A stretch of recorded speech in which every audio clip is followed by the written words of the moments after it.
Всем привет! Сегодня у нас расклад «Что ты должна знать прямо сейчас». И сегодня сигнификация будет «Что сейчас не так в твоей жизни». Поэтому пристегнули штанишки и полетели.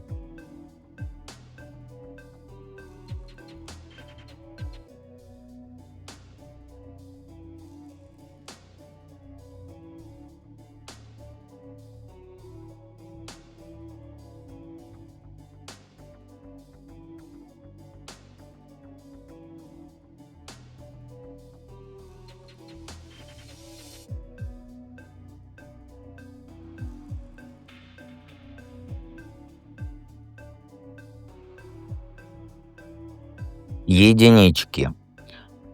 Сигнификация, что не так в твоей жизни сейчас, но тут даже трактовать не нужно. Ты слишком много тащишь одна. Вот прям тащишь и тащишь. Рабочие задачи у тебя там разрослись, как муравейник. Дома тоже все на тебе. А время на нормальный отдых ты себе не оставляешь.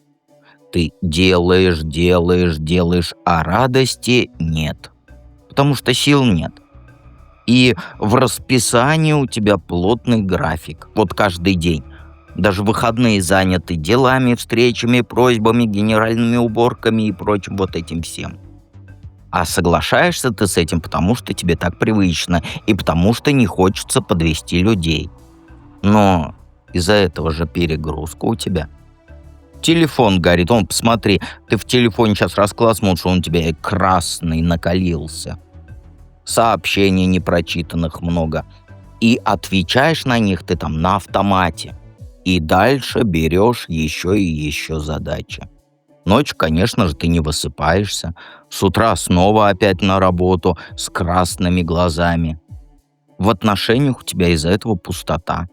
Когда есть часик свободный, хочется вот просто лечь, ничего не делать, даже в потолок плевать лень.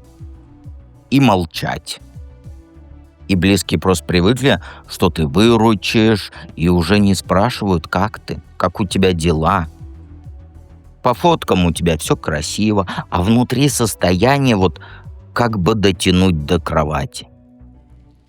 Ты смотришь на планы свои и видишь, какие они классные, но крутятся они вокруг обязанностей, а не вокруг того, что тебя наполняет. Подарков вот самой себе, да, в этом графике у тебя нет. Итог простой, ты выгорела от вот этих бесконечных «надо, помоги, сделай». И те вещи, вот, которые раньше тебя радовали, они теперь тебя просто раздражают. Ты даже иногда, как сказать, на меня хочешь, как говорится, вылить вот это все. И тут не каприз, нет, это последствия вот этого режима без пауз. Сейчас сейчас не так вот в твоей жизни, что ты баланс потеряла между своими делами и нормальной жизнью. И это уже тебе мешает, даже на работе мешает тебе это. Что должна знать прямо сейчас? Знаешь, у тебя на связи уже есть мужчина, который относится к тебе вот тепло, по-взрослому, я бы сказал. И он готов проявиться первым. Он, знаешь, он напишет прям быстро и прямо, без длинных вступлений. А конкретика такая. Сегодня вечером там, например, да, давай встретимся, кофе попьем. Без пафоса, где-нибудь рядом с твоей работой, потому что все люди вокруг тебя уже привыкли. У тебя работа, спать, нет-нет, покушать, и то ты кушаешь, кусочничаешь. Ты не варишь себе суп, ты делаешь себе бутерброд или яичницу. И вот этот мужчина, он уговаривать неделями не будет. И не будет играть в эти угадайки. Встречу он на себя возьмет. Он, знаешь, он предложит тебе время, место, вот все. И это не будет пустым флиртом. Он слушать умеет, слово держит, не исчезнет. Работа у него нормальная, ритм стабильный, не так, как у тебя. И он, знаешь, он не затянет тебя в хаос. И вот в разговоре ты ему вот это все расскажешь, как ты вот задолбалась, да? и он предложит помощь в мелочах. Вот в мелочах, где ты тонешь, да, там отвезти тебя, забрать где-то, подсказать по вопросу. То есть вот это его сильная сторона. С твоей стороны важно одно. Тебе не нужно доказывать, что ты все можешь сама. Это не проверка, чтобы, как сказать, не проверка, что ты все можешь сама. Это опора. Его скорость — это не про давление, а про решительность. И если ты согласишься на вот эту первую короткую встречу, дальше пойдет ровный ритм, без вот этих пропаж, без качелей эмоциональных, все так, как ты любишь в прошлых отношениях. И знаешь еще один тут момент: отвечай в тот день, когда он написал. Он понимает «да» и «нет», но вот эти подвешенные паузы он не любит. И эта связь реальна, она осязаема, она уже на пороге. И она проще, чем ты привыкла себе вот все усложнять. Какой совет? Оборону снять. Перестань зависать вот в этих вечных сомнениях, как ты любишь. На ближайшие 2 недели, там, как сказать, в календаре ставь 2 окна. Там по часу, под личное время. И не переносишь ни при каких обстоятельствах эти окна. Это твое личное, понимаешь? Сократи дела. Выбери какие-нибудь там 3 обязательства, да, например, которые можно делегировать, и сразу передай. Без объяснений просто передай. Это я про работу твою. По сообщениям тоже отвечай в день получения. Либо да, либо нет. Никаких там «подумаю», «посмотрим». Сразу отвечай «да», «нет». Не вот это «да, потому что туду-туду» или «нет, потому что туду-туду». «Да» или «нет» — одно слово. На встречах тоже. Коротко, по делу, без самооправданий, без тестов. Тебе, знаешь, нужно, вот как сказать, если встретиться, да, в 18 часов, значит, говоришь, да, в 18:10 человека нет, человека нет. Ну, ты поняла, да? Если ты чувствуешь, что начинаешь спорить ради своей правоты, останавливай фразу на середине и меняй тему на практику. Что делаем дальше? Потому что у тебя все вот это из-за неопределенности на тебя накатилась вот эта гора дел. Всегда да или нет. Всегда держи вот этот тон. Мягкость плюс ясные границы, они звучат сильнее, чем твои длинные объяснения, почему да или почему нет, понимаешь? Сделаешь так 2 недели и увидишь, как график твой разгружается, а личное место, оно будет нормальными делами твоими личными заполняться, понимаешь? И общением нормальным. Запомни, да или нет, прямо сейчас, когда ты получаешь сообщение. Итак, давайте перейдем ко второму варианту.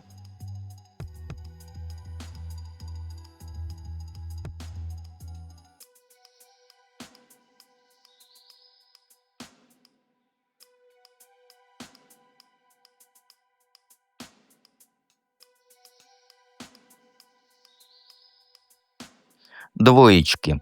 Что сейчас не так в твоей жизни? Напомню, это сигнификация. А сейчас все не так в твоей голове. Ты застряла в состоянии постоянного ожидания подвоха, постоянного напряжения, что ты ждешь подвоха. У тебя везде враги, везде шпионы. В твоей жизни недавно что-то болезненно закончилось. Я про отношения говорю. Ну или дружба, вот или отношения, или дружба. И вот это тебя оставило с таким ощущением, что доверять никому нельзя. Все врут. Этот врет, этот врет, это врет. Всем от меня что-то надо. Все негодяи, все шпионы, все там засланные казачки. И теперь ты постоянно начеку. Ты проверяешь сообщения, перечитываешь переписки старые, ищешь скрытые смыслы в словах. Это как паранойя. Тебе кажется, что люди вокруг что-то скрывают, и ты должна это раскрыть во что бы то ни стало. Ты стала сама себе детектив. Но вот это расследование, оно тебя выматывает, прям до дна выматывает. Подруга не взяла трубку, ты уже думаешь, она тебя избегает. Коллега на работе косо посмотрел, ты уверен, он там интриги за твоей спиной плетет. Ты смотришь там эзотериков и думаешь, на мне куча порч, вот этих, с глаза и порчи и прочее.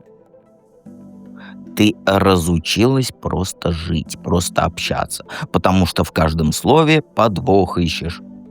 Это у тебя ментальная война, я бы ее назвал, она все силы у тебя забирает.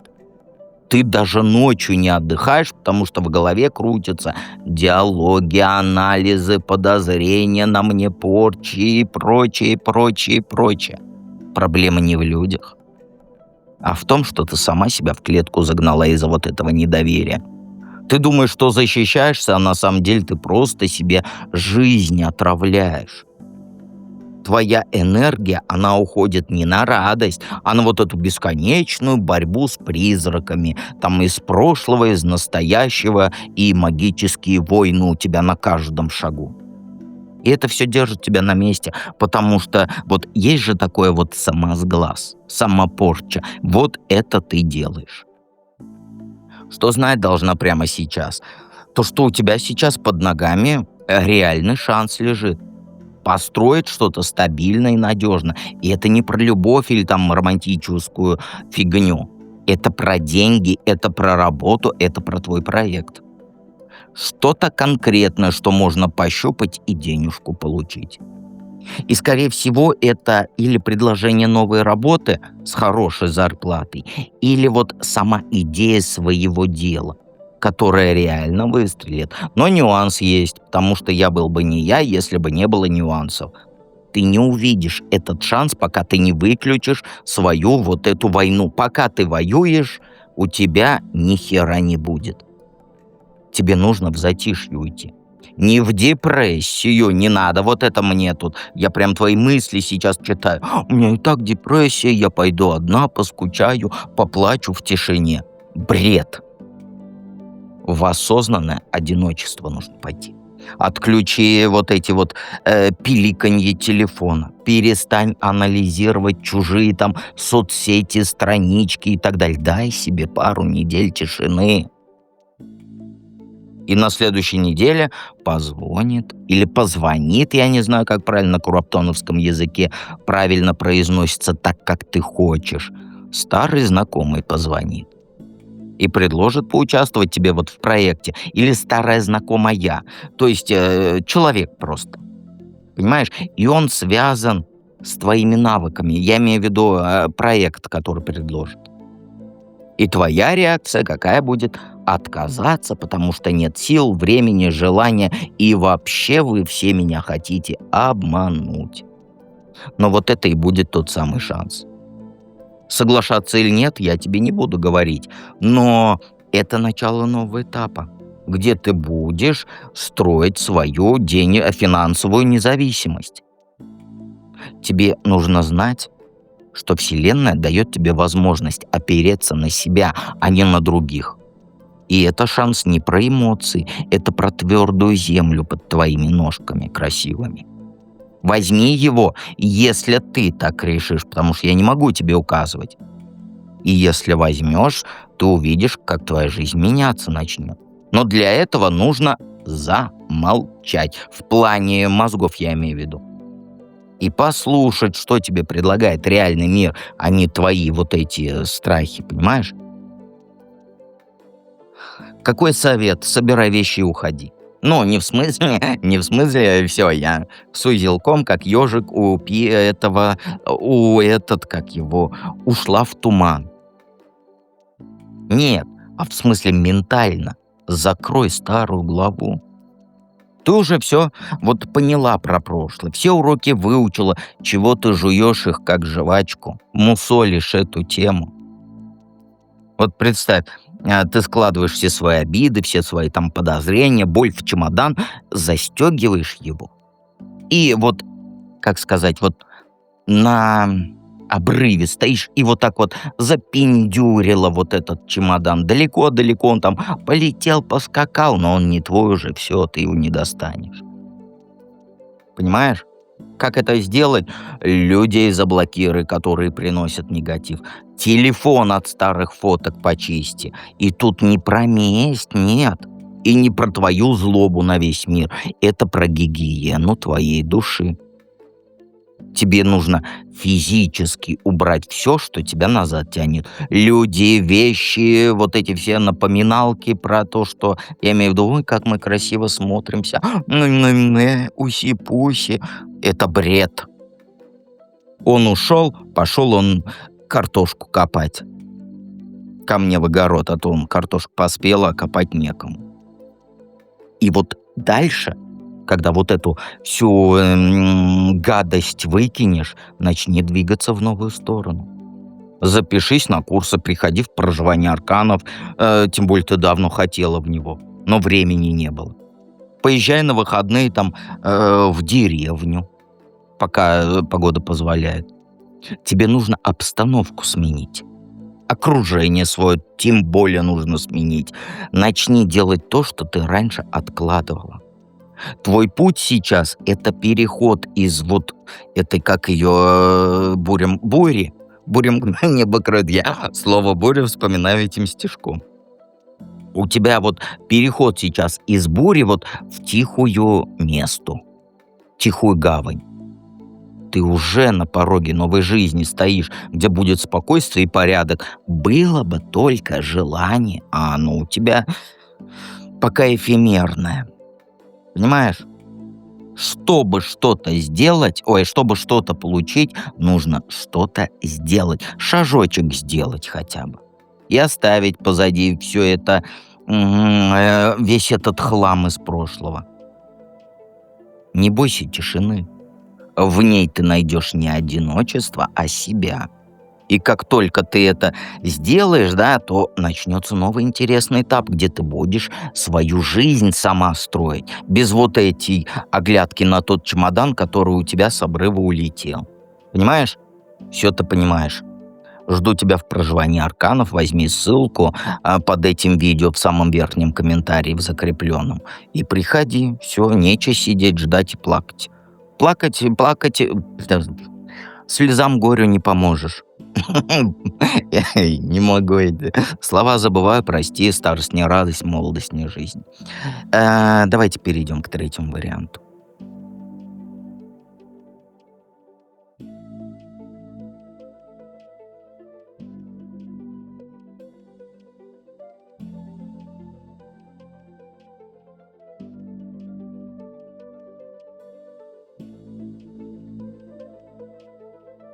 Троечники.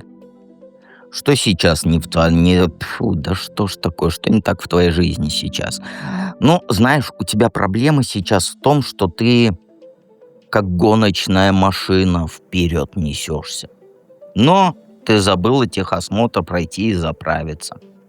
То есть у тебя энергии куча, ты хочешь все везде и сразу. Новую работу, крутой свой там бизнес, идеальные отношения, ты прям готова рвать и метать, чтобы своего добиться. Но важный этап упускаешь — подготовку. Ты хочешь результат получить, не вникая вот в эти скучные детали. И все просто. Ты решила освоить профессию новую.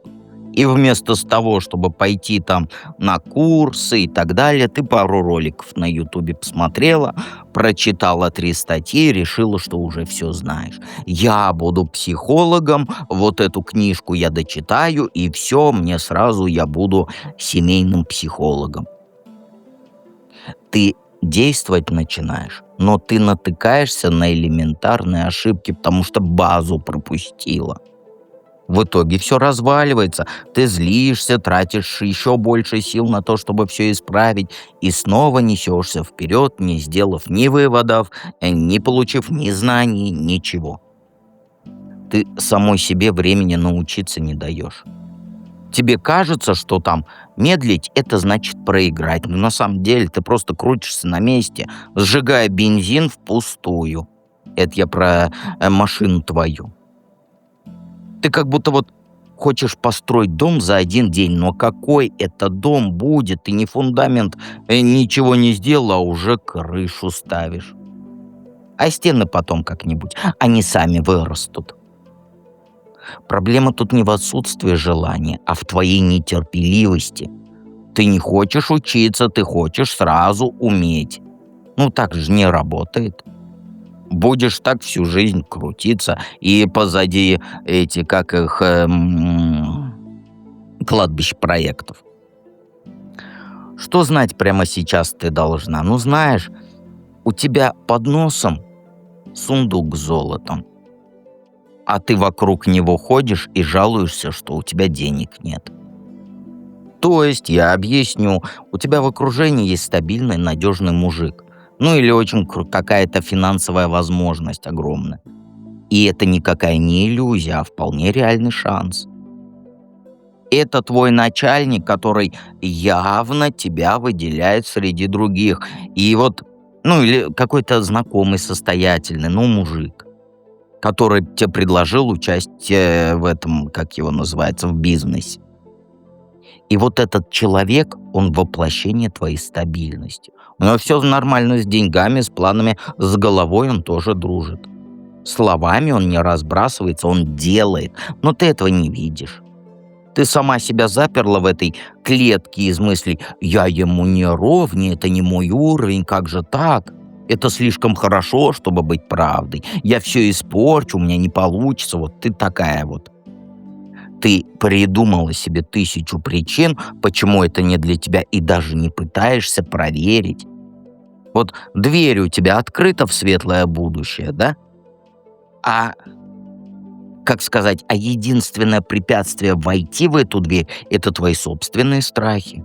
А мужик реален, предложение реально. А твои сомнения — это просто привычка думать, что ты недостойна хорошего.